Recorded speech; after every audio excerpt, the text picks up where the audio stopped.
Churchill Station. Welcome to Edmonton, Alberta's capital city and Canada's northern cultural hub. You might know it as the City of Champions, or maybe the Festival City, but behind the headlines and hashtags is a place with layers of history, proud architecture, and a creative pulse that rewards those who take the time to walk through it. This self-guided walk through downtown Edmonton is especially for travelers who are curious, independent, and always up for a bit of storytelling.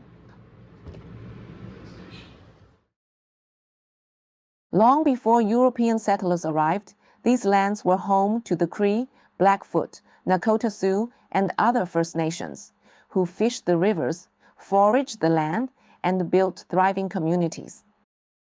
In 1795, the Hudson's Bay Company set up Fort Edmonton, marking the start of European presence in the region. By the time railways rolled in and Alberta became a province in 1905, Edmonton was booming. And the traces of that energy, they're still here, in the streets, the skyline, and the stories waiting around each corner. Let's begin our walk.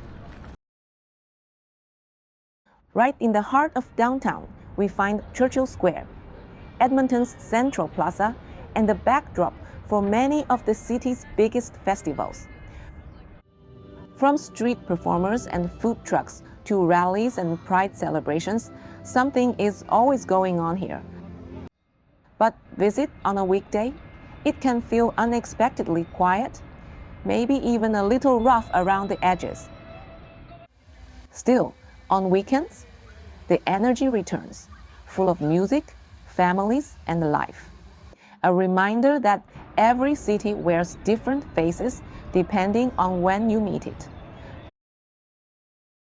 Just across the square is City Hall, modern, striking, and unapologetically 1990s. You'll notice the glass pyramids right away.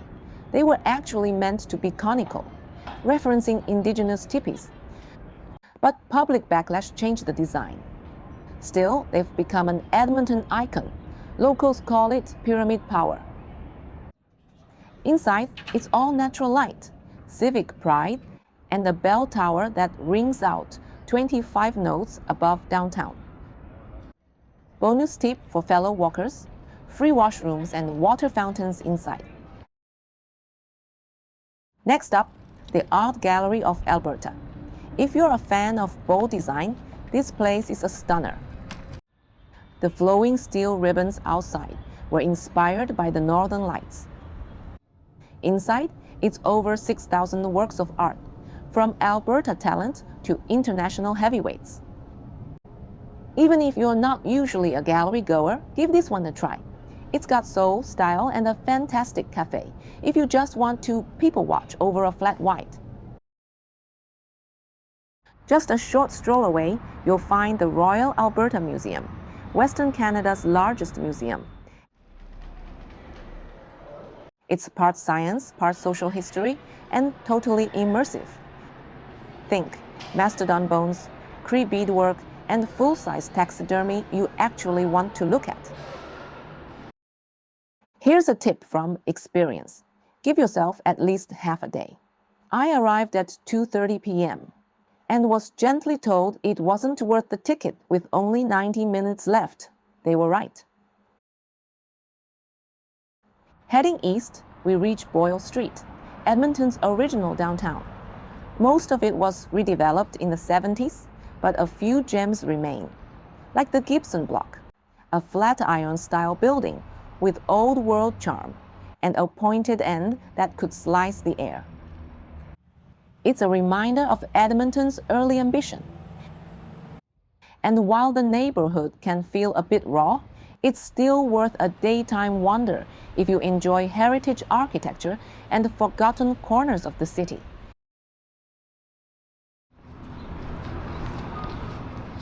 A little off the tourist trail, but well worth it. St. Barbara's Russian Orthodox Cathedral. This quiet beauty dates back to the late 1950s, serving a local Russian Orthodox community that's been here since the late 19th century. The domes, the symmetry, the presence, it's serene. If it's open, step inside for a peek at the iconostasis, a screen of golden icons, rich with tradition. Time for some old-school grandeur. This is the Fairmont Hotel Macdonald, opened in 1915 by the Grand Trunk Pacific Railway. It's chateau style, all turrets, copper roofs, and gargoyles. And its guest book probably glitters with the names of politicians, performers, and the occasional royal. If you've got time, grab a drink on the patio. The river valley view, one of the best in the city. Back toward the core now, and you'll spot the McLeod building. Built in 1915, it was once Edmonton's tallest commercial tower, and remains a testament to the Chicago-style architecture. All steel frame bones, arched windows, and a sense of upward motion. Still in use today, it's a quiet heritage gem tucked among the glass towers of modern Edmonton. Edmonton's downtown isn't about big-ticket icons or checklist tourism. It's about slow discoveries, walking from glass pyramid to Gothic gargoyle, pausing for a poem carved in stone, or a chat with a stranger on a bench. Thanks for joining me on this walk.